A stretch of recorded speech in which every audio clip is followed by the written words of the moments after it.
1. In my town, public transportation was never very good. You had to drive everywhere, so there was always traffic.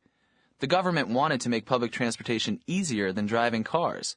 They bought some nice new buses, for example, and they added air conditioning to the ones we already had. They also began offering lower bus fares on the weekends, so more people would be encouraged to try the new buses. They raised taxi fares, too. I guess they figure that if taxis cost more, people might think about using buses more. 2. Well, the problem was that thousands of people drove into the city center every day, and there weren't enough parking spaces. So the government wanted to make parking easier. But they didn't build more parking garages. Instead, they tried to keep cars out of the city center. Recently, they started making people who drive their cars downtown pay a daily fee.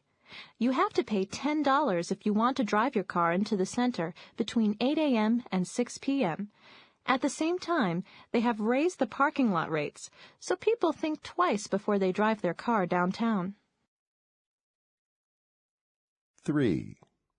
Traffic was a real problem around here. It moved so slowly. Last year, the government turned a bunch of streets downtown into one-way streets. This helped the traffic move more quickly. Special lanes on roads just for buses were built at the same time. If you're caught driving your car in a bus lane, you have to pay a fine, and it's a really high fine.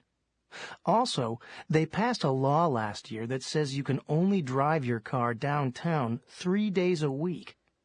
You have to display a special pass in your car that says which days you're allowed to drive downtown. 4. Air pollution in our city was a huge problem, and we really need to lower the pollution in our city. I guess that's why the government started putting special bicycle lanes on the streets downtown. That way, people can ride their bikes to work instead of using their stinky cars. They also made a rule that says there must be at least 2 people in your car if you want to drive downtown during the week. They also ordered these amazing new pollution-free buses. They use electricity, so they don't put anything bad into the air.